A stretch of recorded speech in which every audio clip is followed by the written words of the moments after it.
Hey there folks, and welcome to this video. This is the first of the pre-season and pre-event previews I have for 2025, and this one is a big one because I'm combining the first event of the season, the landmark event of the season, with the World Championship.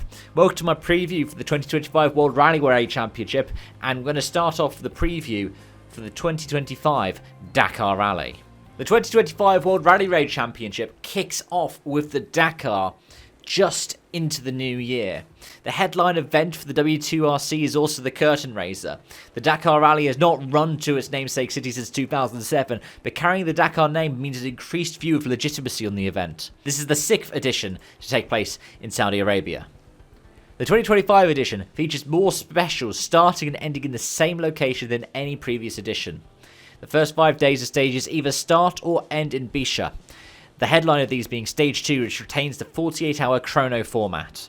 This stage requires runners and riders to stop at one of the designated checkpoints at night before continuing the next day. After this, the rally will head up to Alula and Hail, a route that's featured more often than not in this era of the Dakar, before having a rest day in Hail. The second half of the event will head back through Saudi Arabia's Enti Quarter to Shubataya, where the final 3 tests will end. Elsewhere on the calendar, the Abu Dhabi Desert Challenge will follow the Dakar a month later at the end of February. Mid-May, a new event appears on the calendar with the South African Safari Rally. This won't be the same as the road to the 1992 Dakar Rally, as it's based out of the northwest of the country near the national parks. The season will then end with a double header. The Portuguese event that first appeared last year on the W2RC calendar is back for a second edition at the end of September, with mid-October hosting the Rally du Maroc in Morocco, which often sees the debut of the new teams who will be attempting the Dakar for 2026. You can expect to potentially see some Land Rovers. In terms of entries, we'll start off with the car category and T1. The T1 Plus or T1 Unlimited category for 2025 features 24 entries for the W2RC at the Dakar, with 2 new for 2025 works entries as well as other car overhauls. The 2 new works entries are ones the fans of WRC will probably know very well. ProDrive and now the Works Dacia team, replacing the BRX machine with the minimalist Sand Rider for reigning W2RC champion Nasser Al Attiyah, 9-time World Rally champion Sebastian Loeb, and Loeb's former teammate from X44 and Extreme E and last year's T3 winner in Dakar, Cristina Gutierrez Herrero.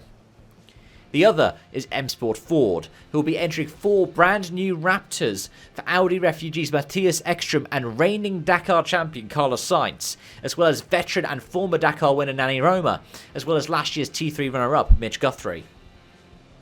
Toyota still has 2 distinct Hilux entries, with last year's vice-champion Zidar Raji the lead for Overdrive Racing, joined by the triple world champion in T4, SSV, Rokas Bachuska. Toyota Gazoo Racing, representing the W2RC by the South African branch, have 4 entries in the Dakar. In the DKR Hiluxes, we have last year's works entries of Lucas Moreira and Seth Quintero, whilst in the IMT Evo we have the 2 South African crews with returning Henk Lattigan after he missed last year's event through injury, and Saud Variara, who returns for his second Dakar venture. We also have a lot of big names entered just for the Dakar. Gerlan Shishri is back with X-Raid and their new Mini, whilst veteran and former Dakar winner Janil Deville is in one of the TGR IMT Evos. Matthew Serradori is the top-seeded Century entrant for this year, whilst former bike rider Sidre Esteve is in an Overdrive Toyota, and recent converts from 2 to 4 wheels and Toby Price and Sam Sunderland who use their 4 combined Dakar wins to also enter in a Hilux.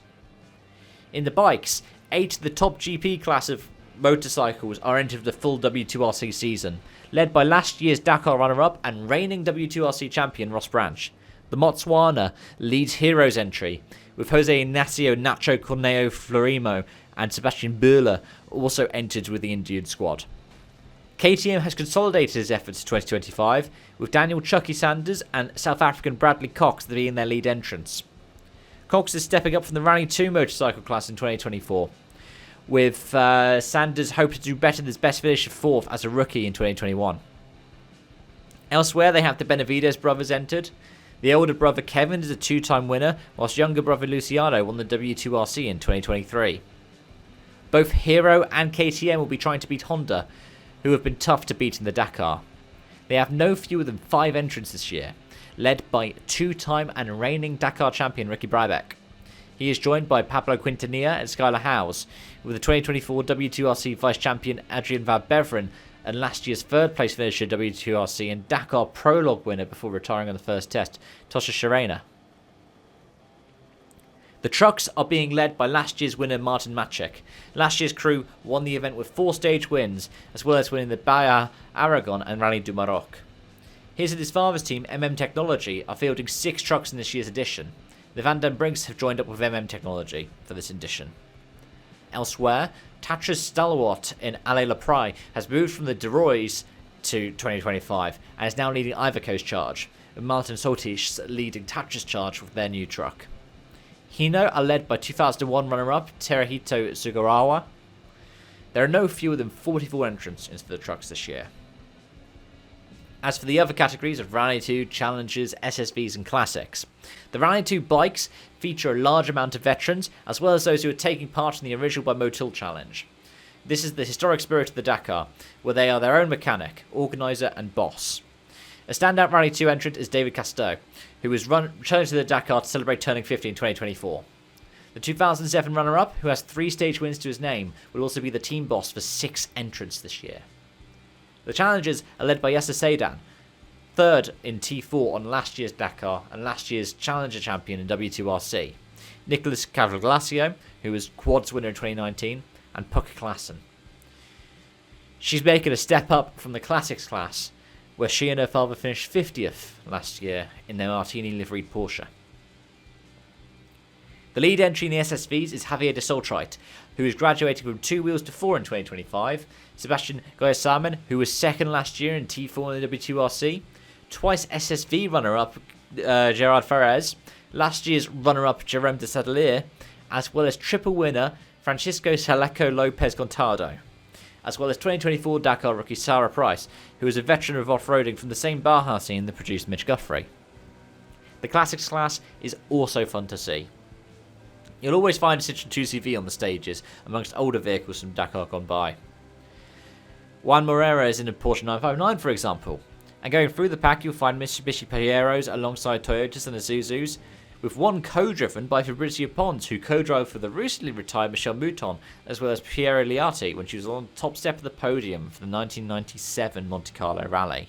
In terms of new rules for 2025, one change for 2025 is, sadly, the ending of the quad bikes category. Whilst popular for the fans, there weren't many entrants in the category full-time for the W2RC. Another change is the introduction of the power stage. Whilst this won't decide the winner of the Dakar, the bonus points will be awarded as they are in the WRC, to try and spice up the 5-round championship of the W2RC in 2025. In terms of ones to watch, in the cars, keep an eye on the new cars by Dacia and Ford. Sainz will be trying to match Nasser Al-Attiyah's 5 wins, whilst Al-Attiyah will be trying to get a 6th, an inch closer to Stefan Peter Hansel's record of 8 wins, as Mr. Dakar is not competing this year. Don't let your eyes on Sebastian Loeb though. The winningest driver in stages to have not won the Dakar, Loeb has 5 podiums to his name, with his other Dakar attempts being in 9th and 2 DNFs. Only in 2021 did he not get a stage win. Let's see what the WRC's GOAT can do in 2025. In the bikes, it's going to be a 3-way battle at the top of Brybeck, Branch and Sanders. But don't be surprised if any of the other Rally GP riders end up taking the win. Margins tend to be very thin at the pointy end of the 2-wheel category. In the trucks, look out for Maciek for another win, but don't let your eye off of La Praille. It'll be interesting to see how the Czech driver measures up when paired up with the historic De Roy organisation. The other categories are a lot more open, as you'll need to tend to see a variety of different drivers and riders taking scratch wins. Not only that, but with a variety of graduates from 2 wheels to 4 wheels in 2025 across the board, and the quads veterans switching to bigger 4-wheel machines, it's really anyone's game to guess who'll be at the front of the Dakar in 2025. And those are my thoughts and feelings. Let me know yours in the comment section down below. Make sure to keep following, as I will be putting periodic updates and potentially end-of-day reviews for the Dakar throughout this edition, as well as following the remainder of the W2RC season. Thank you so much for watching and joining as always, and until next time, it's bye-bye for now.